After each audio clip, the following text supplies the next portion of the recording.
দেব নামের এক জামাই আছেন। জামাই ষষ্ঠী রবিবার পড়েছে, অফিস বন্ধ, তাই শ্বশুরবাড়িতে যাইতে চাইছে। ভেবে আসছিল ভোরবেলায় যাবে, কিন্তু যেহেতু শনিবার অফিস হাফ ডে আছে, তাই বিকেলে রওনা দিল। এই সুযোগে আগে চলে যাই, সবাইকে চমকে দেব।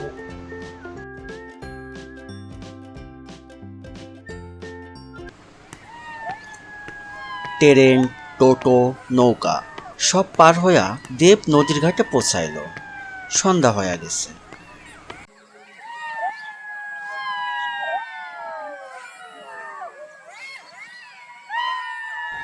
তুমি কি সুনীল ঘোষের জামাই? চিনে ফেলছি। তো এত রাত্রে একা যাচ্ছ?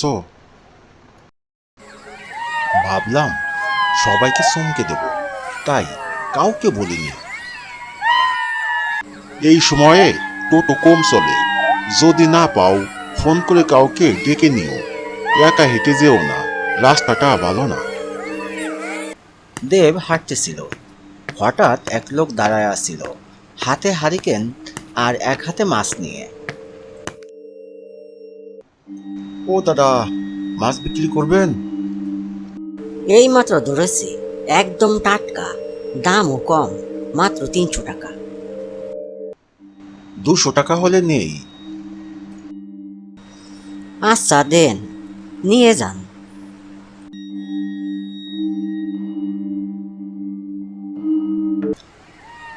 দেব টোটোর লাইগে অনেকক্ষণ দাঁড়ায় আসছিল, কিন্তু টোটো আর এলো না।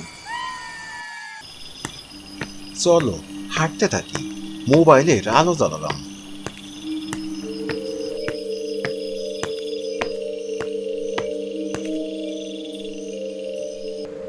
দেব হাঁটতেছিল, হঠাৎ টের পাইল কেউ পিছনে পিছনে আসতেছে।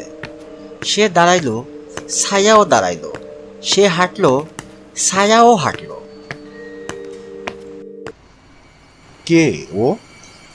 হঠাৎ সামনে এক ছায়া দাঁড়াইল, চোখ দুটো লাল টকটকে, গায়ের রং কালো কুচকুচে। মাছ দে, না হলে মেরে ফেলবো। কে আপনি? আমি কিছুই করিনি। সে তখন তার পায়ের দিকে তাকাইল। দেবের বুক কেঁপে উঠল। হাই, পা দুটো উল্টো। আমি একদিন মাছ ধরতে গিয়ে নদীতে ডুবে মরি, মার জন্য মাছ আনছিলাম, সেই কথা রাখতে পারিনি। এখন প্রতিদিন খালি মাছ খুঁজে বেড়াই। যখন কেউ মাছ নিয়ে আসে, আমি চাই যেন অন্তত আমারে সেই প্রতিজ্ঞা পূরণ করে।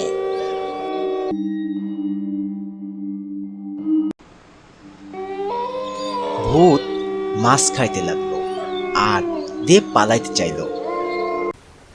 আমার কাছে কিছু নেই, আমায় ছেড়ে দাও, আমি জামা ষষ্ঠী করতে যাচ্ছি। ভূত তখন আস্তে আস্তে দেবের সামনে এলো। দেবের শরীর কাঁপতে লাগলো। হঠাৎ সে অজ্ঞান হয়ে গেল। এক লোক অজ্ঞান অবস্থায় দেবকে পাইল আর শ্বশুরবাড়িতে পৌঁছায় দিল। জান, আমি উপহার চাই না, শুধু ভূতের কবল থেকে বাঁচতে চাই। হ্যাঁ, তোমাকে তো সারপ্রাইজ দিতে বলেছিলাম, তুমি তো ভূতের সাথে পিকনিক করে এলে। আজও কেউ কয় ওই ঘাটে মাঝরাতে এক ছায়া দাঁড়ায়, আর শুধু একটা কথা কয়, মাছ দে, মাছ দে।